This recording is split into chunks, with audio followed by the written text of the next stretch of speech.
guys, welcome back.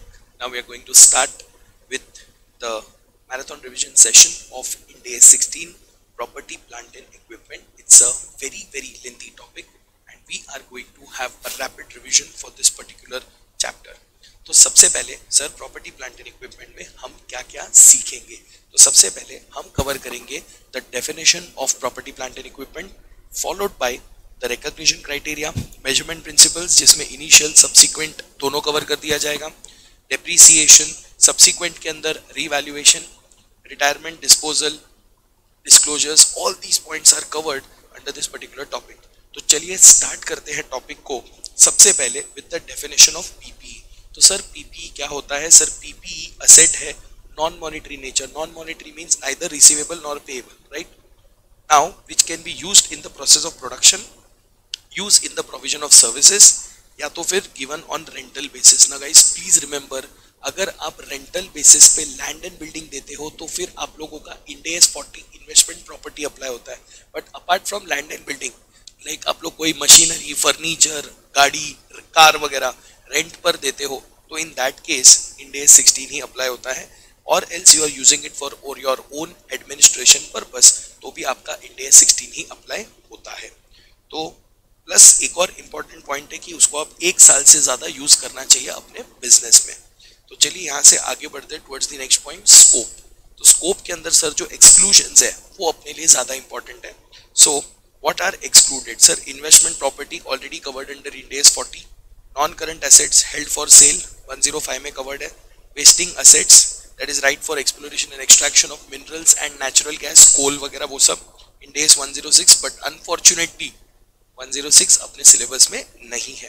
Then अपना थोड़ा major discussion होगा बायोलॉजिकल एसेट्स को लेकर, जिसके लिए अलग से इंड AS 41 है, plus the standard also does not cover agricultural produces जो इंड AS 41 का पार्ट है। तो सर चलिए अब हम पहले डिस्कशन में लेते हैं कि what exactly are biological asset, जो हम ऑलरेडी इंड AS 41 में भी पढ़ चुके हैं। तो सर यहाँ पे मैं इसको क्विकली कवर करने वाला हूँ बिकॉज एनीवेज मैंने आपको इंड AS 41 का भी एक डिटेल्ड रिवीजन वीडियो डालकर रखा हुआ है। बायोलॉजिकल एसेट्स की अगर मैं बात करूँ तो बायोलॉजिकल एसेट्स में लिविंग प्लांट्स और लिविंग एनिमल्स दोनों कवर होता है। लिविंग एनिमल्स के ऊपर स्टैंडर्ड अप्लाई नहीं होता है, बट अगर मैं लिविंग प्लांट्स की बात करूँ तो लिविंग प्लांट्स में जो बेरर प्लांट होते हैं उसमें स्टैंडर्ड अप्लाई होता है, but apart from bearer plant the standard does not apply, right? तो अपने लिए ये समझना जरूरी है कि ये बेरर प्लांट और नॉर्मल प्लांट का फर्क क्या है। तो सर इन सिंपल वर्ड्स अगर मैं आपको बोलूं कि कोई ऐसा प्लांट जो आप लोगों को एग्रीकल्चरल प्रोड्यूस देता है for a period of not greater than 1 accounting year, मतलब 1 साल के अंदर अंदर ही उस पर जो प्रोड्यूस लगना है लग जाता है और उसके बाद वो ट्री खत्म हो जाती है, प्लांट खत्म हो जाता है। It's a normal plant other than bearer plant. Like for example आप लोगों ने गाँव में चावल का खेत देखा होगा, राइस प्लांटेशन। तो जो राइस का फील्ड होता है उसमें चावल, पैडी सिर्फ एक बार लगता है। So that will be considered as what, you know, that would be considered as other plant, वो bearer plant नहीं है। या तो फिर ऐसे plants जिनको खुद एक agricultural produce की तरह harvest किया जाता है, like for example bamboo tree, sandalwood, teak wood, pine wood। तो ये जो सब trees होते हैं इनको खुद एक agricultural produce की तरह harvest कर दिया जाता है, so they are not treated as bearer plants। तो सर फिर बेरर प्लांट क्या होता है? सर बेरर प्लांट एक ऐसा प्लांट है which helps in the production of agricultural produce for a period greater than 1 accounting year. 1 साल से ज्यादा आपको उसके ऊपर एग्रीकल्चरल प्रोड्यूस मिलेगा। Like for example mango tree, coconut tree, Apple tree, T bushes, coffee plantations, इसमें आपको सब में 1 साल से ज्यादा एग्रीकल्चरल प्रोड्यूस लग के मिलेगा, हार्वेस्ट होगा उसमें। प्लस वो जो प्लांट खुद एक एग्रीकल्चरल प्रोड्यूस की तरह कभी भी सेल नहीं होगा।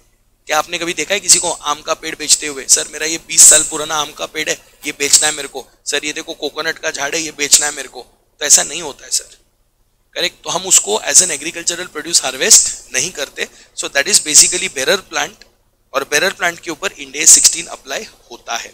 और जो आपके लिविंग प्लांट्स है और लिविंग एनिमल्स है अदर देन बेरर प्लांट्स की मैं बात कर रहा हूँ, that is all covered under Ind AS 41। तो चलिए यहाँ से हम आगे बढ़ते हैं टुवर्ड्स दी रिकॉग्निशन क्राइटेरिया। सर किसी भी प्रॉपर्टी प्लांट एंड इक्विपमेंट को अपने बुक्स में रिकॉर्ड करने के लिए 3 कंडीशंस का सेटिस्फाई होना जरूरी है। First one, probable future economic benefits. जब मैं बोलता हूं probable future economic benefit means, probable means precisely आप नहीं बोल सकते कि मेरे को कितना बेनिफिट मिलेगा, अमाउंट नहीं बता सकते, टाइमिंग नहीं बता सकते, इसके लिए हम प्रोबेबल वर्ड को यूज कर रहे हैं। और जब मैं बोलता हूं future economic benefits to the enterprise, basically I am talking about either by the use of asset, आपका कॉस्ट कम होगा, या तो आपका रेवेन्यू बढ़ जाएगा, या तो फिर there will be ease of doing the business, ease of usage, correct, ease of doing your activities, then you can say you have economic benefits. Secondly, the asset is in the control of the enterprise, so you as an enterprise control the asset. तो या तो आप physically control करते हो, जैसे for example कोई property है तो लॉक लगा दिया, वॉचमैन बिठा दिया, गाड़ी है तो कार को लॉक कर दिया, चाबी अपने पास रख ली, मोबाइल फोन है, कोई इलेक्ट्रॉनिक गैजेट है तो उसको आप क्या करते हो, सर उसको हम लोग पासवर्ड प्रोटेक्शन कर देते हैं। अभी जैसे मेरा आईपैड है तो वो मेरे फेस आईडी से खुलता है, करेक्ट, तो that is how you apply the control. And thirdly, cost can be measured reliably. जो initial measurement of cost होता है वो reliably आप measure करना आना चाहिए, that is what we are going to discuss further. So guys, तीन recognition criteria, future economic benefits, control and cost can be measured reliably. If all these three are met, good to go, record a PP in the books. चलिए अब आगे बढ़ते हैं with the measurement of cost of PP. तो guys जब हम measurement की बात करते हैं, राइट, तो मेजरमेंट इनिशियली भी होता है, सब्सिक्वेंट भी होता है।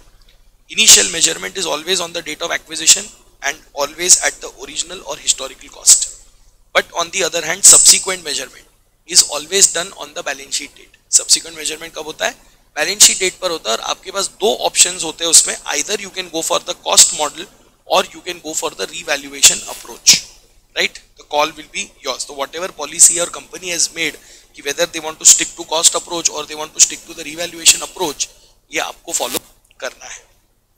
तो चलिए अब सबसे पहले हम शुरू करते हैं initial measurement of cost of PP. Now when I से इनिशियल मेजरमेंट, तो यहाँ पर अलग अलग सिचुएशंस में अलग अलग तरीकों से आप असेट को अक्वायर करोगे।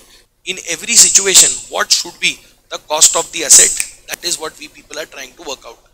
तो गाइस सबसे पहले हम बात कर रहे हैं सेपरेट एक्विजिशन की।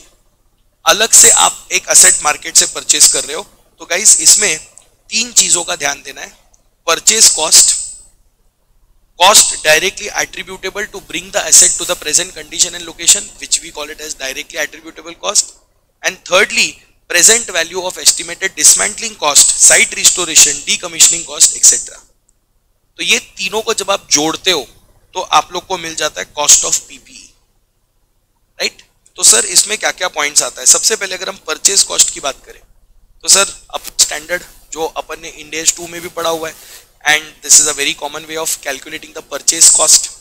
परचेज प्राइस ले लो, ट्रेड डिस्काउंट माइनस करो, रिफंडेबल टैक्सेस माइनस करो जो GST वगैरह है, और नॉन रिफंडेबल GST वो ऐड बैक करो, and cost till asset reach the factory और प्रीमाइस, तो वो सब इसमें ऐड करो, वो परचेज कॉस्ट हो गया।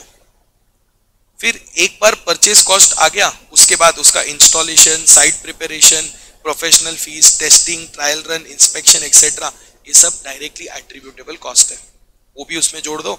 And thirdly the present value of dismantling cost.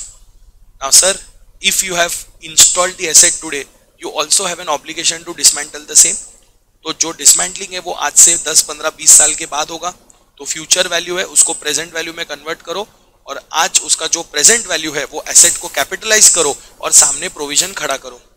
अब जो प्रोविजन आपने खड़ा किया उसका अनवाइंडिंग ऑफ इंटरेस्ट करना पड़ेगा, बात समझ रहे हो, जो प्रोविजन आपने खड़ा किया उसका अनवाइंडिंग ऑफ इंटरेस्ट, कंपाउंडिंग करना पड़ेगा every year, so that interest will be directly charge to P&L, वो एसेट में चार्ज नहीं करना है। तो आपका उसमें जर्नल एंट्री बन जाएगा interest cost account debit to provision. कुछ स्टूडेंट्स बोलते हैं सर उसको तो PPE में डालना चाहिए, सर वो PPE में नहीं जाएगा, right. So estimated future cost expected to incurred at the end of useful life, discount to present value by applying EIR, right। एक छोटा सा एग्जांपल भी हमने यहाँ पर लिया हुआ है, देखिए कॉस्ट ऑफ एसेट 100 रुपया है, यूजफुल लाइफ 5 साल है, एस्टिमेटेड फ्यूचर डिसमेंटलिंग कॉस्ट है 20 रुपीज और 10% EIR है, तो present value of dismantling cost will be 20 rupees multiplied by the PVF 10% for the 5th year, तो आज उसकी वैल्यू है 12.42 प्रेजेंट वैल्यू। तो क्या करने का, पहले ये 12.42 एसेट के कॉस्ट में कैपिटलाइज कर दिया जाएगा। तो देखिए आपका जर्नल एंट्री कैसे बन रहा है, PPE अकाउंट डेबिट 100 रुपया कॉस्ट, और ये 12 रुपया 42 पैसा तो property plant and equipment account debit 112 रुपया 42 पैसा, टू बैंक 100 रुपया, टू प्रोविजन फॉर डिसमेंटलिंग 12 रुपया 42 पैसा, बराबर। फिर उसके बाद on 31st March you will charge depreciation on the asset over a period of 5 years, and this is the important part, the unwinding of interest, which is nothing but interest charges account debit 1.24. 1.24 कैसे है मेरे को sir, 12.42 का 10%, which is 1.42. फिर second year में what is going to happen, second year में again I will do unwinding of interest, but this time ये compounding होता है। तो 12.42 था फर्स्ट ईयर में, फिर उसमें 1.24 इंटरेस्ट चढ़ाया, तो ये टोटल हो गया 13.7 के आसपास, और उसके ऊपर 10%, तो 1.37 आपका सेकेंड ईयर का इंटरेस्ट है। और ऐसे ही आपको 5 साल तक करते रहना है, तो eight the end of fifth year आपका प्रोविजन 20 रुपए पे खड़ा रहेगा, राइट। और बीच में अगर ये प्रोविजन का कुछ एस्टिमेशन बदला तो आप अकाउंट करोगे, तो प्रोविजन को और बढ़ाना है या कम करना है वो आप बीच में कम कर सकते हो, राइट। देन आगे बढ़ते हुए the second point, asset acquired in a group, that is multiple assets acquired together. मतलब सर एक प्राइस आपने पे किया और आपको मल्टीपल एसेट्स मिला है, तो सर करना कुछ नहीं है, जो मल्टीपल एसेट्स का एक सिंगल प्राइस आपने पे किया है, please allocate that one price to all the assets in the proportion of their fair value, या फिर आप proportion of SSP बोलो, standalone selling price, बात ही की है, correct। So purchase price should be allocated to each asset acquired in the transaction in the proportion of their standalone prices, that is the fair value। तो एक छोटा सा देखो, मैंने यहाँ पे एग्जाम्पल भी लिया हुआ है कि हमने 120 रुपए में ABCD खरीदा और ABCD का जो फेयर वैल्यू है वो 140 है, करेक्ट। तो हमने क्या करा हुआ है, 120 को 5:4:2:3 के रेशियो में डिवाइड कर दिया, बराबर है। बट अगर समझो कभी कभी आपने बंडल प्राइस महंगा पड़ गया आपको, सर इंडिविजुअली खरीदते तो 140 में आता, बट आपने खरीद लिया 150 रुपए में, तो कहीं ना कहीं 10 रुपए का नुकसान हो गया, राइट। 10 रुपए आपने ज्यादा दे दिया, तो इन दैट केस 10 रुपए का आ गया गुडविल, क्योंकि जनरली हम लोग वही बोलते हैं ना, when the purchase consideration is greater than the net assets taken over, the difference is what goodwill। But ऐसा जनरली होता नहीं है, क्योंकि कोई इतना बेवकूफ नहीं होता जो ज्यादा प्राइस में खरीद लेता है जबकि वो इंडिविजुअली सस्ते में खरीद सकता था। बट अगर ऐसा हो गया तो difference can be treated as what, goodwill. Alternatively आपको अगर पीएनएल में राइट ऑफ करना है वो भी कर सकते हो, कोई दिक्कत नहीं है, इंपेयरमेंट बोल के आप पीएनएल में भी राइट ऑफ कर सकते हो।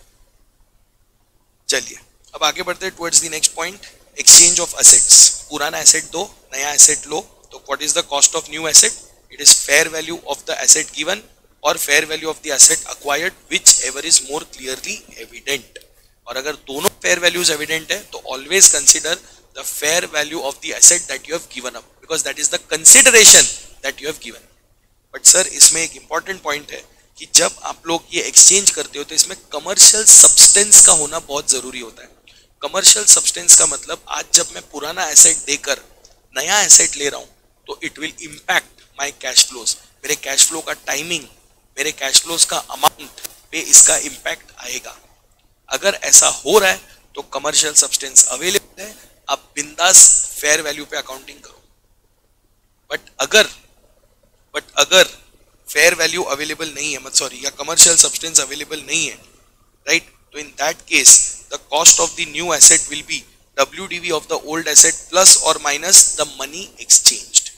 तो इसमें एक चीज क्या होता है पता है, जब आपके पास कमर्शियल सब्सटेंस अवेलेबल नहीं होता है तो जो नए एसेट का कॉस्ट है that is equal to the WDV of the old asset plus if you have paid the money ऊपर से and minus if you have received the money back. तो इसमें एक आपको चीज फिनोमिनन क्या देखने मिलेगा कि जो प्रॉफिट और लॉस ऑन एक्सचेंज है वो इमीडिएटली रिकॉर्ड नहीं होता है। Profit or loss on exchange actually gets deferred over the life of the asset in the part, or I would say as a part of your depreciation। क्योंकि क्या होता है, जो भी गेन या लॉस है वो नए एसेट के कॉस्ट में एडजस्ट हो जाता है। देखो आप ये एग्जांपल से समझ में आएगा आपको। मैंने 100 रुपए में एक एसेट,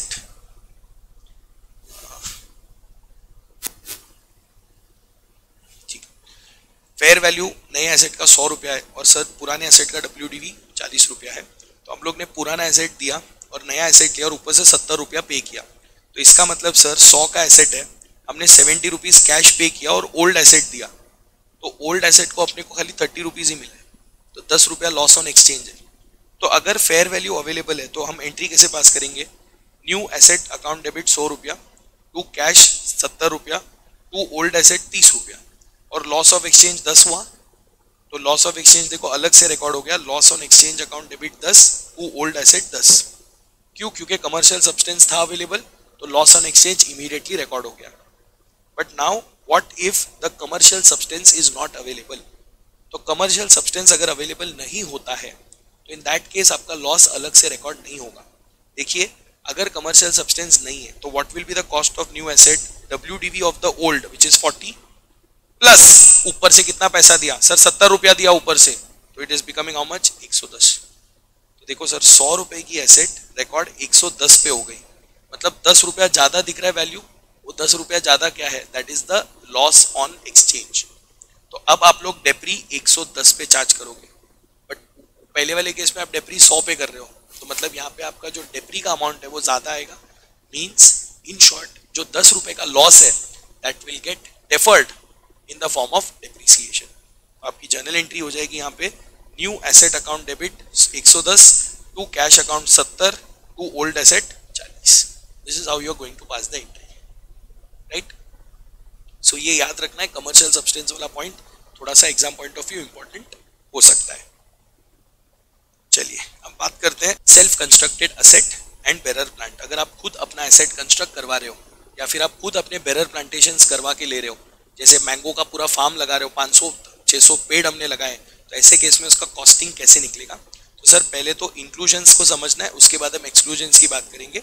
इंक्लूजन्स में आपका employ cost, material cost, cost of site preparation, initial delivery, handling, installation, professional fees, test and trial run, borrowing cost if the asset is qualifying asset. तो these are all the normal cost, इसमें कोई अपने को ज्यादा rocket science है नहीं। अब अगर हम एक्सक्लूजन्स की बात करें तो guys general and admin overheads हमेशा एक्सक्लूड होता है। Cost of opening new facility, वो रिबिन विबिन काट के लोगों को खाना खिलाते हैं, इनॉग्रल कॉस्ट वगैरह बोलते हैं, that will always be excluded. Cost of launching a new product launch की जो पार्टी हम करते हैं तो उस पर भी खर्चा होता है, वो एक तरीके का मार्केटिंग गिमिक है, वो कभी इसमें ऐड होता नहीं है।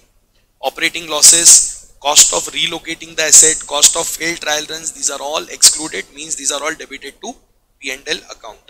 Then sale proceeds from the trial run product should be deducted from the cost of trial run and only the net cost should be included, followed by incidental incomes earned when the asset is under construction or asset is not yet ready for use shall be credited to P&L and not deducted from the cost. Like for example sir मेरा building construction चल रहा है, मेरा समझो 30 floors का building है sir, और उसमें ना नीचे का 4 फ्लोर्स पार्किंग है, तो अभी ऑब्वियसली नीचे के 4 माले पहले रेडी हो चुके हैं, तो हम लोग ने क्या कर दिया, ऊपर का कंस्ट्रक्शन चालू है, वो ऊपर का कंस्ट्रक्शन और 3 साल जाएगा, हम लोग ने क्या किया, नीचे का पार्किंग जो है ना लोगों को अभी से पार्किंग के लिए यूज करने को दे दिया, और हम उसमें अच्छा खासा महीने का इनकम कमाते हैं, समझो महीने का 2 लाख कमा रहे हैं उसमें, तो साल का मोटा मोटा 25 लाख रुपए हम बना रहे हैं। सो स्टैंडर्ड क्या बोलता है, ये जो 25 लाख रुपया है ये incidental income and this income be credited to P&L, this is not to be deducted from the cost of the asset, क्योंकि ये आपके एसेट से रिलेटेड नहीं है, ये एक अलग ही ट्रांजैक्शन हो रहा है, it is completely distinct, and इसका जो भी इनकम आप अर्न कर रहे हो इसको हम इंसिडेंटल इनकम बोलते हैं, never ever deducted from the cost of the asset, kindly take it to P&L। तो ये एक थोड़ा सा इंपॉर्टेंट पॉइंट है जो आप MCQs में भी कंसिडर कर सकते हो, राइट? फिर सर कुछ लोग पूछते हैं सर वो बेरर प्लांट का कॉस्टिंग कैसे निकालोगे? ये एक एग्जांपल मैंने बनाया है, आप सैपलिंग्स खरीदोगे, उसको लोड कराओगे ट्रक में, फिर ट्रांसपोर्टेशन कॉस्ट, उसका इंश्योरेंस, टोल नाका, अनलोडिंग, इक्विपमेंट का रेंट, क्योंकि आप लोग को JCB, ट्रैक्टर ये सब लगेगा जब आप उसका प्लांटेशन करोगे, फिर लेबर लगेगा प्लांटेशन करने के लिए, तो जब आप ये सारे कॉस्ट जोड़ दोगे so that will become the cost of your bearer plant which you can definitely capitalise in the books, right? फिर हम यहाँ पे अपना initial measurement of cost complete होता है। चलिए let us proceed to the next part, that is payment deferred beyond normal credit terms. तो sir कभी कभी ऐसा होता है कि हम लोग जो एसेट परचेज करते हैं तो उसको हम इंस्टॉलमेंट बेसिस पे खरीद लेते हैं, या तो फिर हम लोग को डेफर्ड क्रेडिट मिल जाता है कि भाई थोड़ा पैसा आप बाद में भरो, तो ऐसे केस में आपका जो ट्रांजैक्शन प्राइस होता है उसमें एसेट का cash selling price plus interest component होता है, जिसको हम फाइनेंस कॉस्ट भी बोलते हैं। तो हमें क्या करना होता है कि जो परचेज प्राइस है, जो आज का कैश सेलिंग प्राइस है, जैसे फॉर एग्जांपल आज अगर नगद देकर एसेट खरीदना है तो 1 लाख रुपया, बट अगर आप बोलते हो नहीं सर मैंने ना पैसा आपको 6 महीने बाद देना है तो 1,05,000 देना पड़ेगा, तो जो 5,000 रुपया ऊपर से जो हम दे रहे हैं ना वो ब्याज है, इंटरेस्ट है। तो स्टैंडर्ड क्या बोलता है कि आज अगर आप एसेट खरीद रहे हो तो 1 लाख रुपए में मिलेगा, that is your purchase price, जिसको हम लोग as a sellers point of view cash selling price भी बोलते हैं। तो वो आप अपने एसेट के कॉस्ट में इंक्लूड करो, और ऊपर का जो इंटरेस्ट या फाइनेंस कॉस्ट है that will directly go to P&L, ये आपके एसेट में ऐड नहीं होगा। करेक्ट, ये बहुत इंपॉर्टेंट पॉइंट है। तो इसको एक क्वेश्चन के साथ हम बैकअप करते हैं। सो गाइस ये क्वेश्चन देखिए, on 1st April 2021 an item of PP is offered for sale at ₹10 million, मतलब 1 करोड़ रुपए का एसेट है, with payment terms being 3 equal instalments of 3,33,333। तो ट्रांजैक्शन प्राइस आपका 1 करोड़ रुपया है और आपको 3,33,333 रुपए के 3 इंस्टॉलमेंट्स देने over a period of 2 years. मतलब पहला पेमेंट अभी देना होगा इनिशियली, और नेक्स्ट 1 ईयर में आपको 3,33,000 के पेमेंट देने, 33,33,000 का पेमेंट्स देना है। The property developer is offering 5% discount, that is 5 lakh रुपया discount if the payment is made in full at the time of completion of sale. Implicit interest rate is 5.36%, मतलब यहाँ पे आप लोग EIR जो है वो यूज करोगे, करेक्ट, और यहाँ पे आपका जो इफेक्टिव इंटरेस्ट रेट है वो 5.36% बताया गया है। तो सर अगर आप स्पॉट पे एसेट खरीदते हो तो 95 लाख रुपीस में आपको एसेट मिल जाएगा, बट आप दे रहे हो यहाँ पे टोटल 1 करोड़ रुपए का पेमेंट। तो इसका मतलब जो 5 लाख रुपया आप ऊपर से पे कर रहे हो that is your interest component. तो आप जब इसको एंटर करोगे अपने बुक्स में तो सबसे पहले you are going to record directly the property plant and equipment at 95 lakh which is the cash selling price, to bank account जो आप पहला इंस्टॉलमेंट दे रहे हो 33,33,333 का, और सामने आप अकाउंट्स पेएबल लाइबिलिटी दिखाओगे 61,66,667 का, बराबर है।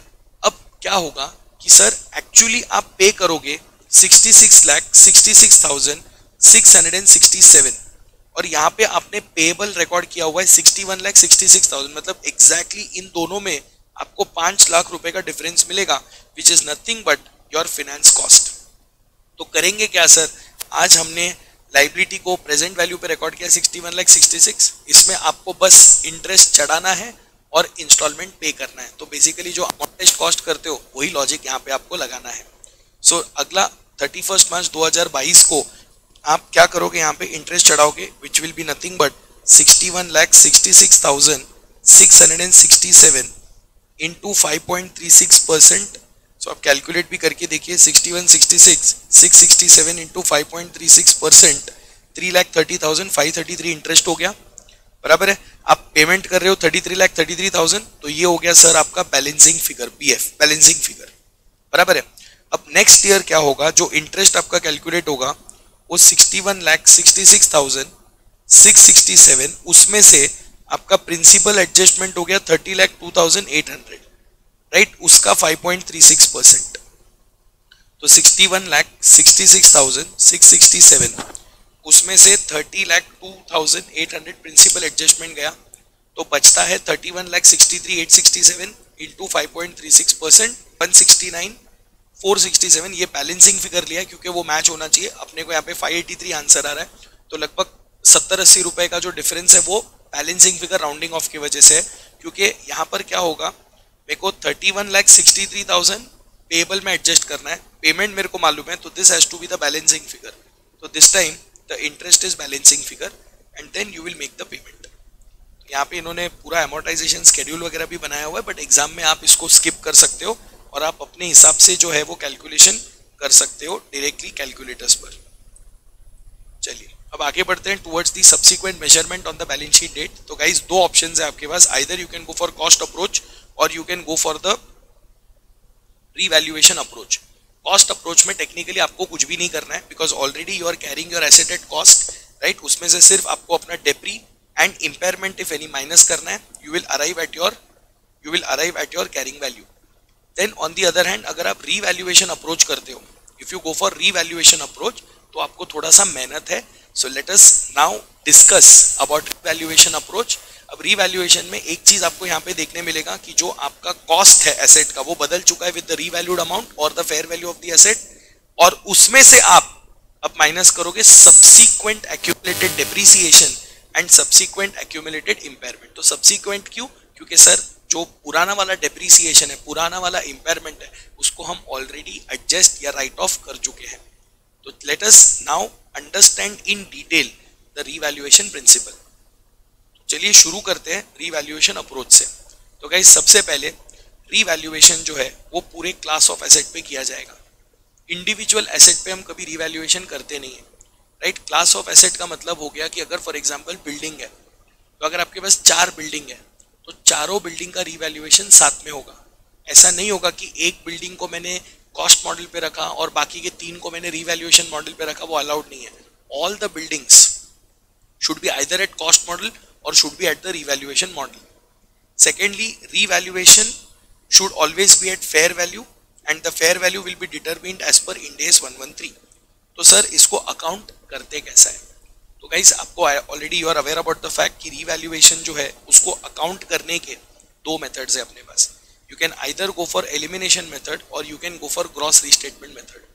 तो एलिमिनेशन मेथड में करना क्या होता है सर, आज तक का जितना भी एक्यूमुलेटेड डेप्रिसिएशन है उसको पूरी तरह से राइट ऑफ कर दो, और उसके बाद राइट ऑफ किसके सामने करेंगे? एसेट के सामने राइट ऑफ कर दो. उसके बाद एसेट जो है वो आपका एक्चुअली WDV पे आ गया. अब बस या तो एसेट की वैल्यू ऊपर लेके जाओ या तो एसेट की वैल्यू नीचे लेके जाओ, as simple as that. So basically what you have to do, you have to eliminate the entire depre. अभी जैसे एक एग्जांपल है, यहाँ पर 100 रुपए की एसेट है, 40 रुपए का एक्यूमुलेटेड डेप्री है और WDV है 60 रुपए का. अभी बोलता है पीपी को 75 पे रीवैल्यू करना है एलिमिनेशन मेथड से. तो एलिमिनेशन मेथड क्या बोलता है कि ये जो 40 रुपए का डेप्री है उसको पूरी तरह से एसेट के सामने राइट ऑफ कर दो. उसके बाद जो आपका बचा हुआ WDV है उसको 15 रुपए से आप एप्रिशिएट करो, बराबर है. So your entry number 1 would be what? Accumulated depreciation account debit to property plant and equipment 40. जैसे ही आप ये एंट्री करोगे आपका एसेट जो है वो 60 रुपए पे पहुंच जाएगा. अब बस उसको 15 रुपया ऊपर लेके जाओ. तो it is property plant and equipment account debit to revaluation reserve account. Means आज तक उसका जितना भी डेप्रिसिएशन था सब कुछ राइट ऑफ हो गया, एवरीथिंग इज एलिमिनेटेड, राइट. अब फ्यूचर में जब नया डेप्री उस पर चार्ज होगा ना, उसको बोलेंगे सब्सिक्वेंट डेप्रिसिएशन. इसके लिए ना इधर अपन ने वो सब्सिक्वेंट वर्ड लिख के रखा था, क्योंकि आज तक जो डेप्री चार्ज किया वो तो राइट ऑफ कर दिया हमने. तो फ्यूचर में जो उसके ऊपर डेप्री चार्ज होगा that would be considered as what? Subsequent depreciation. Then cross restatement. Sir ये थोड़ा सा अजीब है बट ठीक है, दिया है तो हमको करना पड़ेगा. तो इसमें हमें क्या करना होता है सर? फर्स्टली जो भी आपका रिवैल्यूएशन है, राइदर अपवर्ड रिवैल्यूएशन और डाउनवर्ड रिवैल्यूएशन, उसका प्रपोर्शन निकालो. प्रपोर्शन एज इन उसका परसेंटेज निकालो कि कितने परसेंटेज से आप उसको ऊपर या नीचे ले आ रहे हो. एग्जैक्टली उतने ही परसेंटेज से आप अपने एसेट के कॉस्ट को और एक्यूमुलेटेड डेप्रिसिएशन को रीस्टेट करो. मतलब अगर फॉर एग्जांपल आप 20% वैल्यू ऊपर लेके जा रहे हो, WDV 20% से ऊपर लेके जा रहे हो, तो करना क्या है? जो कॉस्ट है उसको भी 20% ऊपर लेके जाओ और जो आपका एक्यूमुलेटेड डेप्री है उसको भी 20% से ऊपर लेके जाओ.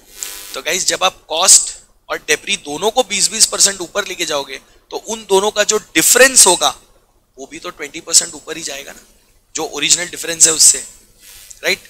तो ध्यान दो इधर, यहाँ पे आपकी एसेट की कॉस्ट है 150 रुपए, एक्यूमुलेटेड डेप्री है 50, तो ऑब्वियसली WDV है 100 का. अब वो बोल रहे कि we have to revalue the asset to 125, 125 पे रीवैल्यू करना है बाय रीस्टेटमेंट मेथड. तो सबसे पहले 100 से 125 मतलब सर 25% ऊपर लेके जाना है. कितना? 25% ऊपर लेके जाना है हम लोग को, बराबर. सो प्रपोर्शन इज 25%. तो अभी आप क्या करोगे? अपने एसेट के कॉस्ट को 25% ऊपर लेके जाओगे तो 150 प्लस 25% इट विल बिकम 187.5. और सामने आप अपने डेप्रीसिएशन को भी 50 प्लस 25% 62.5 पे लेके जाओगे. तो सर अब इन दोनों का डिफरेंस देख लो, इट इज एग्जैक्टली 125. तो बेसिकली इसको मैच करने के लिए ऐसा किया जा रहा है कि अगर आपका WDV 25% ऊपर जा रहा है तो बेचारे कॉस्ट और डेप्रिसिएशन की क्या गलती है, उनको भी 25% ऊपर लेके जाओ, और वाइस वर्सा, नीचे लाना है तो नीचे भी आ जाएगा। बात समझ रहे हैं आप? तो इसकी जो जर्नल एंट्री बनेगी, आपने 150 रुपए के एसेट को 187.5 पे रिकॉर्ड किया है तो 37.5 आपका पीपी डेबिट हो गया, पीपी की वैल्यू 37.5 से बढ़ गई। देन आपका जो एक्यूमुलेटेड डेप्री है वो 50 था बट अब 62.5 हो गया, तो 12.5 आप एक्यूमुलेटेड डेप्री को क्रेडिट करोगे और balancing figure would be to revaluation reserve 25। तो मॉरल ऑफ द स्टोरी ये है सर, आप पहला वाला मेथड कर लो या दूसरा वाला मेथड कर लो, आपका जो रीवैल्यूएशन रिजर्व में अमाउंट जो जाएगा सर वो सेम ही जाना है, खाली दोनों के प्रेजेंटेशन अलग अलग है, तो वो कॉल आपका होगा कि आपको कौन सा प्रेजेंटेशन फॉलो करना है। करेक्ट? बट एग्जाम में अगर कोई क्वेश्चन आता है इसके ऊपर तो वो आपको पहले ही बता देंगे, राइट, कि कौन से इसमें क्या करना है करके, मतलब कौन सा मेथड आपको फॉलो करना है, राइट। अब हम आगे देखते हैं towards the recognition of upward और डाउनवर्ड रिवैल्यूएशन। तो गाइज देखिए, अगर जिंदगी में पहली बार इनिशियल रिवैल्यूएशन हो रहा है and it is upwards revaluation, we will always credit RROCI, मतलब रिवैल्यूएशन रिजर्व थ्रू OCI के अंदर हम रिकॉर्ड करेंगे, ये कभी भी PNL में रिकॉर्ड नहीं होगा। करेक्ट? या आपके अदर इक्विटी में पड़ा रहेगा थ्रू OCI। देन अगर डाउनवर्ड रिवैल्यूएशन हो गया जिंदगी में पहली बार, इनिशियली डाउनवर्ड रिवैल्यूएशन हुआ, kindly debited to P&L, charge to P&L। Then subsequently revaluation, मतलब दूसरी बार तीसरी बार रिवैल्यूएशन हो रहा है, तो सर दूसरी तीसरी बार जब रिवैल्यूएशन होता है ना, तो वो उसका जो ट्रीटमेंट है वो बहुत ज्यादा डिपेंड करता है कि इनिशियली क्या हुआ था। तो वो बोलता है सब्सिक्वेंट हम रिवैल्यूएशन कर रहे हैं but initially first time upward हुआ था, इनिशियली अपवर्ड हुआ था और अभी भी अपवर्ड ही हो रहा है, तो कोई दिक्कत नहीं है sir, transfer to revaluation reserve OCI। But अगर पहले अपवर्ड हुआ था और अभी सेकेंड टाइम डाउनवर्ड्स हो रहा है, तो स्टैंडर्ड बोलता है deduct the loss from RR to the extent of earlier gains and balance if any charge to P&L। मतलब आप लोग पहले अपने RROCI में डेबिट करो जितना पहले क्रेडिट किया था, और ऊपर का जो अगर प्रॉफिट बच गया या ऊपर का कोई अगर लॉस बच गया तो then you take it to P&L। That is what the standard says. Then initial downward revaluation अगर हुआ था तो अब अपवर्ड हो रहा है, तो बहुत अच्छी बात है सर, तो आप लोग पहले P&L को क्रेडिट करो to the extent of earlier loss, बराबर है, एंड बैलेंस अगर कुछ बचा है तो RROCI में डाल देना। और सर नसीबी झंड है, पहले भी डाउनवर्ड हुआ था अभी भी डाउनवर्ड हो रहा है, चुपचाप P&L में लेके जाओ, कहानी खत्म, राइट। तो ये सर कुछ नया नहीं है, आपने फाउंडेशन इंटर दोनों में पढ़ा है, फाइनल में तीसरी बार। Now the utilization of revaluation reserve. अब RR रिजर्व का यूटिलाइजेशन क्या है? तो सबसे पहले सर RR तो एक अनरियलाइज्ड गेन है, तो आप इससे डिविडेंड डिस्ट्रीब्यूट नहीं कर सकते। Secondly RR revaluation reserve can be utilized to offset the incremental depreciation charged on PP due to revaluation. The amount of incremental depreciation transferred from RROCI to general reserve. तो sir होता है ना, अभी 100 रुपए का एसेट था, उसको आप 120 पे रिवैल्यू किया, तो अज्यूमिंग 10% डेप्री है, तो पहले आपका 10 रुपए का डेप्री होता था, अब 12 का डेप्री है, तो 2 रुपए का डेप्री बढ़ गया, जिसके वजह से आपका जो डिविजिबल प्रॉफिट है वो कम होता है, क्योंकि 12 रुपए आप P&L में डेबिट करते हो, राइट, और सामने आपने रिवैल्यूएशन रिजर्व खड़ा किया OCI में जो एक इनडिविजिबल प्रॉफिट है। तो स्टैंडर्ड क्या बोलता है, रिवैल्यूएशन के चक्कर में आपका डिविजिबल प्रॉफिट कम हो रहा है, राइट। तो स्टैंडर्ड बोलता है कि आपका जो इंक्रीमेंटल डेप्रीसिएशन है 2 रुपया, आप एक काम करो, रिवैल्यूएशन रिजर्व OCI से 2 रुपया निकालकर जनरल रिजर्व में ट्रांसफर कर दो। तो एक हाथ पे आप P&L में 2 रुपया डेबिट मार के डिविजिबल प्रॉफिट कम कर रहे हो, और दूसरे हाथ में RR से ट्रांसफर जनरल रिजर्व में करके या रिटेन्ड अर्निंग में करके आप लोग अपना डिविजिबल प्रॉफिट वापस बढ़ा रहे हो, राइट। तो इन शॉर्ट इंक्रीमेंटल डेप्रीसिएशन के वजह से आपका डिविजिबल प्रॉफिट पे कोई इंपैक्ट आने वाला नहीं है। मतलब आप थोड़ा अगर बुद्धि का वापर करोगे तो आपका रिवैल्यूएशन रिजर्व एक पॉइंट के बाद 0 भी हो सकता है, उसमें कुछ बैलेंस बचेगा भी नहीं। क्यों? क्योंकि इंक्रीमेंटल डेप्री पूरा रिवैल्यूएशन रिजर्व से जनरल रिजर्व में ट्रांसफर हो जाएगा। और अगर समझो एसेट पहले बिक गया और आपके पास रिवैल्यूएशन रिजर्व अभी भी पड़ा है, तो उसको चुपचाप जनरल रिजर्व में ट्रांसफर कर देना। So when the asset is disposed the RR balance will be transferred to general reserve. तो ये RROCI जो है वो P&L में ट्रांसफर नहीं होता है, डायरेक्टली जनरल रिजर्व में चला जाता है। Then what is the periodicity of revaluation? Sir standard is very clear, अगर फेयर वैल्यू फ्रीक्वेंटली चेंज होता है एवरी ईयर करो, और अगर फेयर वैल्यू ज्यादा फ्रीक्वेंटली चेंज नहीं होता है तो once in every 3 to 5 years आपको रिवैल्यूएशन करना है, right. Next point is depreciation, इसको हम एकदम क्विकली निपटा देंगे। तो डेप्रिसिएशन के अंदर जो सबसे इंपॉर्टेंट पॉइंट है, right, that is with respect to the method of depreciation. तो स्टैंडर्ड ने यहाँ पर एकदम क्लियरली बोल रखा है कि जो मेथड ऑफ डेप्रिसिएशन है that should reflect the pattern in which economic benefits are expected from the use of the asset. मतलब यहाँ पे किसी भी मेथड को प्रिस्क्राइब नहीं किया गया। आज समझ रहे हैं आप कि आपको WDV करना है, SLM करना है, वो प्रिस्क्राइब नहीं किया है। उल्टा स्टैंडर्ड सिर्फ इतना बोल रहा है कि जो भी मेथड ऑफ डेप्री आप अप्लाई कर रहे हो that should be in the pattern of benefit. मतलब फॉर एग्जांपल अगर आपको इक्वल बेनिफिट्स मिल रहा है from the use of the asset, equal benefits, तो गो फॉर SLM। बट अगर आपका बेनिफिट्स रिड्यूसिंग ट्रेंड में है, मतलब हर साल आपका बेनिफिट फ्रॉम द एसेट कम कम कम कम होते जा रहा है, तो इन दैट केस स्टैंडर्ड क्या बोलता है, go for WDV method, or else you can go for that sum of years, right? Then the three determinants of depreciation: cost, estimated life और residual value। तो अगर ये तीनों में से कोई भी एक डिटर्मिनेंट चेंज हो गया ना भाई, तो आपका डेप्री चेंज हो जाता है, and it is not any change in policy, it's a change in estimate. But जो सबसे इंपॉर्टेंट पार्ट है वो है कंपोनेंट अकाउंटिंग डेप्रिसिएशन। तो कंपोनेंट अकाउंटिंग क्या बोलता है कि आपका जब एक एसेट डिफरेंट डिफरेंट कंपोनेंट्स के साथ बना हुआ है, तो what you guys are required to do is आप लोगों को कंपोनेंट को अलग करके उसको डेप्रिशिएट अलग से करना है। तो कंपोनेंट को अलग तब किया जाता है सर जब उसका जो कंपोनेंट का वैल्यू होता है वो बहुत ज्यादा सिग्निफिकेंट है, it is substantial to the overall cost of the asset, और उसका जो लाइफ है वो भी अलग हो सकता है, राइट। तो क्या बोला है देखिए, components are the different parts of PP which are required to be depreciated separately over its useful life if the value of component is substantial और significant to the cost of the PP. Actually वो substantial को इन्होंने define नहीं किया, तो वो subjective concept है। तो अगर समझो मेरा 100 रुपए का एसेट है बट उसके अंदर एक पार्ट है जो 20 रुपए का आता है, तो इट इज कवरिंग 20%, तो मैं उसको सिग्निफिकेंट बोल रहा हूँ। बट अगर समझो एक इसमें ऐसा पार्ट लगा है जो 9 रुपए का आता है, तो 9 रुपये इज व्हाट 9%, या आप कॉल ले लो कि 9% आपके लिए सिग्निफिकेंट है या नहीं है। अगर है सिग्निफिकेंट तो फिर आप बेशक उसको कॉम्पोनेंट करो, बट मैं तो सर इतना बोलूंगा कि कंपोनेंट उन सबको करना चाहिए जिसका रिप्लेसमेंट जल्दी होता है। लाइक फॉर एग्जांपल आपका एसेट 10 साल है और उसमें एक पार्ट है जो 4 साल में रिप्लेस हो सकता है, तो 4 साल वाले को है ना आप कंपोनेंट कर ही लो। क्योंकि क्या है, कंपोनेंट का आपको बेनिफिट कब होता है, जब आप रिप्लेसमेंट करते हो, क्योंकि replacement of component is what subsequent expenditure. तो उसमें आपको you have to be very careful, क्योंकि जो पुराना वाले का WDV है वो आपको एलिमिनेट करना होता है, डी रिकॉग्नाइज करना होता है, और नए वाले का कॉस्ट कैपिटलाइज करना है। तो पुराने वाले का WDV आप तभी एलिमिनेट कर पाओगे जब वो अवेलेबल होगा, नहीं है तो गड़े मुर्दे खोद के निकालने पड़ेंगे उसका WDV क्या है करके। सो वो बहुत तकलीफ वाला काम होता है। सो एक छोटा सा एग्जांपल देखो हमने यहाँ पे लिया हुआ है, एक एयरक्राफ्ट है 3000 करोड़ में खरीदा हुआ है, 30 इयर्स की लाइफ है, और उसमें कंपोनेंट है इंजन, कॉस्ट 1200 करोड़ 15 साल का लाइफ, और लैंडिंग गियर 500 करोड़ 10 साल का लाइफ है, और बाकी का अदर कंपोनेंट्स है। तो देखो इसको कैसे बाइफरगेट किया, engine, landing gear, other component 1200, 500 और बचा हुआ 1300 बैलेंसिंग फिगर, लाइफ 15 साल 10 साल, और अदर कंपोनेंट्स का लाइफ ऑफ दी फ्लाइट जितना ही रहेगा 30 इयर्स। तो अब करना क्या है, जो डेप्रीसिएशन है इंजन को 15 साल में राइट ऑफ करना है, लैंडिंग गियर को 10 साल में, और अदर्स को 30 साल में।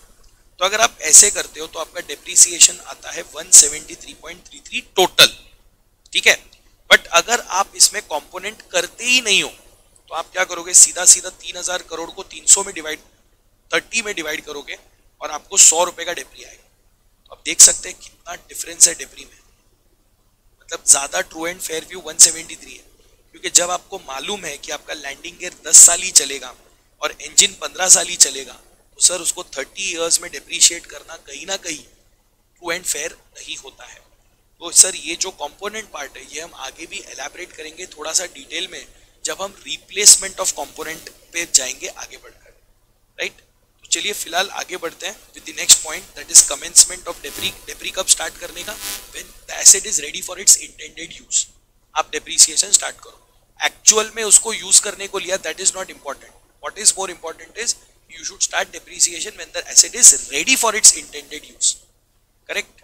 Then when to stop depre, cessation कब करने का, when the asset is derecognized, मतलब जब आप asset बेच रहे हो या derecognize कर रहे हो तो obviously depre बंद करेंगे, but ज्यादा important है ये दो points, पहला पॉइंट क्या है, asset is classified as held for sale, that is under Ind AS 105, immediately stop the debris.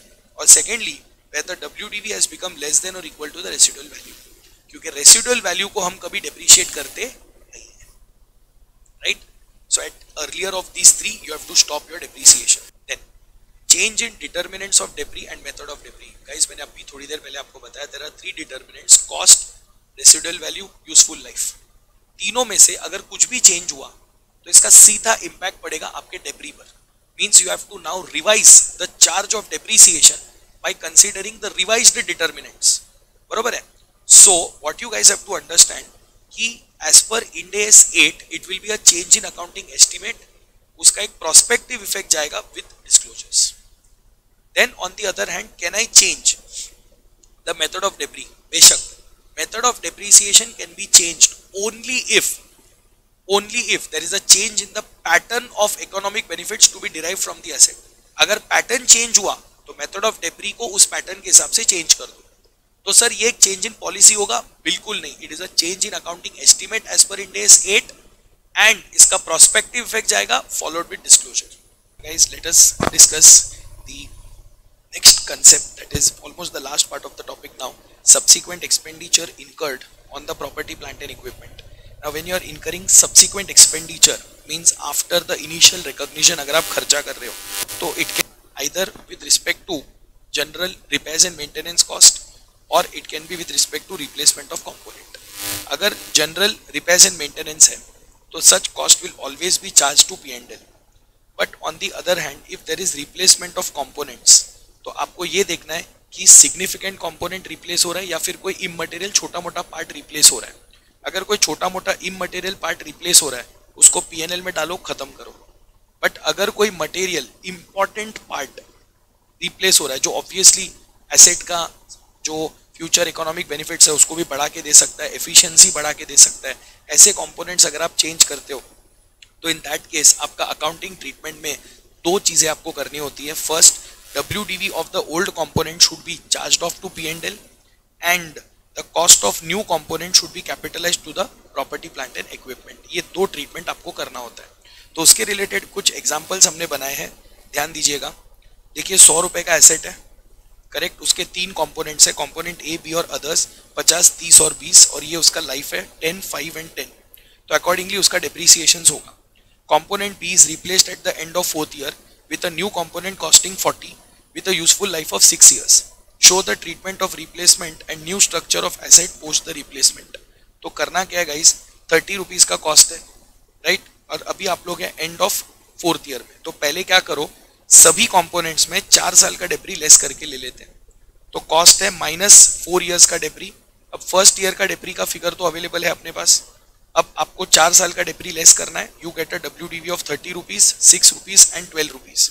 Now what you have to do, the WDV of the old component 6 rupees will be written off to P&L, बराबर है, इसको P&L में right off कर दो, and the cost of new component 40 will be capitalised. तो ये सबसे simple तरीका है। क्यों? क्योंकि आपने ऑलरेडी कंपोनेंट बना के रखा हुआ है। दिक्कत कब होता है सर, जब आप कंपोनेंट अलग से नहीं बनाते हो तो दिक्कत होता है। तो अभी आपका नया स्ट्रक्चर क्या होगा, यू हैव कंपोनेंट A जिसकी WDV 30 रुपीज है, हमने एज इट इज ले ली, 6 साल का लाइफ बाकी है, 5 रुपए का डेप्री हंसी खुशी चार्ज करो। फिर 40 रुपए का नया कंपोनेंट, 6 साल का उसका डेप्री लाइफ है, तो 6.67 का डेप्री चार्ज करो, एंड ये आपका अदर्स आ गया जो 12 रुपए का था और उसकी अभी भी 6 साल की लाइफ बाकी है। तो आपका 13.67 अब टोटल डेप्री होगा, and this will be your new structure, right. अब दूसरा एग्जांपल देखते हैं। अब यहाँ पे क्या हो रहा है, कंपोनेंट एक PP है 200 रुपए का और उसमें 3 कंपोनेंट है A, B और अदर्स। कॉस्ट, लाइफ और इंडिविजुअल डेप्रिसिएशन दिया हुआ है। अब वो क्या बोलता है, one component from others, others में से एक component which was not identified separately is being replaced at the end of year 3 at a cost of 25 rupees with a life of 5 years. The original cost of the old replaced component at the beginning was 20 rupees. तो ये सबसे बढ़िया हो गया sir, भले आपने अलग से इस कंपोनेंट में से उस पार्ट को आइडेंटिफाई नहीं किया, बट 3 साल पहले उसकी कॉस्ट 20 रुपीज थी, ये आपको ऑलरेडी पता है। तो सर एकदम ईजी हो गया, 20 रुपीज उसका कॉस्ट है, मालूम है, आप उसको over a period of 3 years का जो डेप्री है वो चार्ज करो, उसका WDV मिल जाएगा और उसको आप राइट ऑफ करो। तो देखिए क्या लॉजिक है, आपका कॉस्ट तीनों कंपोनेंट्स का ले लिया और 3 साल का डेप्री लेस कर लिया। अब ये आपका WDV है eight the end of 3rd year. अभी जो आपका रिप्लेस्ड कंपोनेंट है, जो कंपोनेंट आप रिप्लेस कर रहे हो, उसका मैंने 3rd ईयर का WDV निकाला, that is 20 rupees minus 3 years का डेप्री, 14 रुपया उसका WDV है। मतलब this 14 is a part of this 49, ये 49 के अंदर ये 14 रुपया भी इंक्लूडेड है। तो अभी आप क्या करोगे सर, ये 49 में से ये 14 रुपया एलिमिनेट करो और P&L में राइट ऑफ कर दो, और जो नया वाला कंपोनेंट है उसको कैपिटलाइज करो। तो अब न्यू स्ट्रक्चर क्या होगा, कंपोनेंट A उसका WDV 56 एज इट इज ले लिया, इधर ये 31.25 एज इट इज ले लिया। अब ये जो 49 था उसमें से 14 रुपया लेस कर दिया, तो 49 माइनस 14 35 रुपीज बचा, ये रहा अदर कंपोनेंट, और ये आपका न्यू कंपोनेंट आ गया, बराबर है। अब जो उसका बैलेंस लाइफ है उसमें आप डेप्रीशिएट करो और आपका अब से टोटल डेप्री होगा 24.25। बट अब इसमें दिक्कत कब होगा मालूम है, अगर आपने कंपोनेंट को अलग से आइडेंटिफाई नहीं किया है, बराबर है, और उसका कॉस्ट अवेलेबल नहीं है, जो मेरा अगला एग्जांपल है। सेम ऊपर का ही डेटा है, but one component from others is being replaced at the end of year 4 at a cost of ₹30 and life of 5 years। The cost of old component is not readily available ही नहीं है। Discounting rate applicable to companies 9% show the treatment of replacement. तो guys, अगर आपके पास जो replaced component है उसका original cost available नहीं है, तो आप क्या कर सकते हो मालूम है, आज जो नया कंपोनेंट है उसकी वैल्यू कितनी है, 30 रुपीज है। तो आप एक काम करो ना, इसी को डिस्काउंट करो फॉर 5 years। तो 5 साल पहले इसका डिस्काउंटेड वैल्यू कितना होगा ये आपको मिल जाएगा, और उसी को हम कॉस्ट अज्यूम कर लेंगे 5 years बिफोर का। करेक्ट, 5 years बिफोर नहीं, सॉरी, यहाँ पे हम एंड ऑफ 4th ईयर पे रिप्लेस कर रहे हैं। तो क्या करने का, 30 रुपीज आज उसका कॉस्टिंग है, बराबर है। तो 30 रुपीज को 9% पे 4 साल के लिए डिस्काउंट कर लो, तो आपको कॉस्ट मिल जाएगा, राइट। तो ये पूरा ट्रीटमेंट सेम है सर। पहले आप WDV निकाल लो, करेक्ट, कॉस्ट में से 4 साल का डेप्री माइनस करो, WDVs मिल जाएगा। Now we will calculate fair value of the old component at the beginning of 4th year. Correct, 4 साल पहले क्या था, तो it is cost of new component multiplied by PVF at 9% 4th year, which is coming to 21.25। ये 4 साल पहले का उसका कॉस्ट था। अब इसमें 4 साल का डेप्री लेस कर लो, तो इसका 4 का डेप्री लेस करने के बाद 12 रुपया 75 पैसा इसका वैल्यू आ रहा है। तो ये जो अदर्स है ना 42, इसके अंदर 12 रुपया 75 पैसा है जो आप बाद में एलिमिनेट कर दोगे। सो अभी ट्रीटमेंट क्या होगा, WDV of the old component 12 रुपया 75 पैसा will be deducted from the WDV of others and will be charged to P&L, and the cost of new component 30 rupees will be capitalized to the cost of PPE। So ऐसा करके आपका ये पूरा नया structure बनेगा, so जिसमें component A, B, new component और others है, राइट। अदर्स में आप देख सकते हैं 42 में से मैंने 12.75 लेस कर दिया, और अभी आप उसका जो बैलेंस लाइफ है उसके बेसिस पे आप डेप्रीशिएट करोगे, राइट। तो इसमें ये जो अभी अपन ने 3rd एग्जांपल देखा, ऐसे एग्जांपल्स का एग्जाम में आने की प्रोबेबिलिटी बहुत ज्यादा होती है, राइट। इसके ऊपर आपको मॉड्यूल में क्वेश्चन भी देखने मिल जाएगा, मैंने उसी के बेसिस पे पूरा एग्जांपल फ्रेम किया है। चलिए अब आगे बढ़ते हैं towards the almost last part of the topic now, combination of asset. मतलब अगर आप land and building together acquire करते हो, तो सर इसमें मसला ये है, जब आप डेप्री चार्ज करोगे तो लैंड पे तो डेप्री नहीं होना चाहिए, सिर्फ बिल्डिंग पे होना चाहिए। तो आपको करना यह है कि लैंड और बिल्डिंग को अलग कर दो, सेग्रीगेट करो। तो समझो आपने 4 करोड़ में ऑफिस खरीदा, तो 4 करोड़ में लैंड की भी कुछ वैल्यू होगी और जो बिल्डिंग है उसकी भी वैल्यू होगी। तो लैंड को फेयर वैल्यू पे मेजर करो, तो measured at fair value which is a non depreciable asset, और जो बाकी का कंसिडरेशन होगा वो बिल्डिंग को एलोकेट कर दो। मतलब आपका जो टोटल कंसिडरेशन है minus fair value will be the value of building which will be depreciable as per Ind AS 16। तो लैंड की फेयर वैल्यू तो मिल जाएगी सर। इवन आप लोग जो रजिस्ट्रेशन करने को जाते हो प्रॉपर्टी का, तो उसके अंदर ही रजिस्ट्रेशन में ही वो डिफरेंस बता देते हैं कि लैंड का इतना और बिल्डिंग का इतना है, वो बिल्डर ही बता देता है आपको, तो उसके हिसाब से आप सेग्रीगेट कर सकते हो। Then one last point to cover up the topic, that is machinery, spare parts and stand by equipment. तो अगर आपका machinery, spare parts, stand by equipment PPE का डेफिनेशन में बैठता है, मतलब उसका लाइफ 1 साल से ज्यादा है, correct, and it is used in your business for more than 1 year, तो PPE का डेफिनेशन में बैठेगा। तो in that case you have to recognise it as a distinct PPE और उसको अलग से डेप्रिसिएशन भी चार्ज करो। करेक्ट. इफ द डेफिनेशन और recognition criteria of the PP is not met, तो फिर ये बन जाता है आपका इन्वेंट्री. इंड एस 2 का एप्लीकेशन आ जाएगा. तो इस पे कोई डेबरी वेबरी चार्ज नहीं होता है. जैसे जैसे ये कंज्यूम होंगे वैसे वैसे पीएनएल में डेबिट करो, कहानी खत्म करो. राइट. तो this is it with respect to the marathon revision session of Ind AS 16 property, plant and equipment. Thank you very much.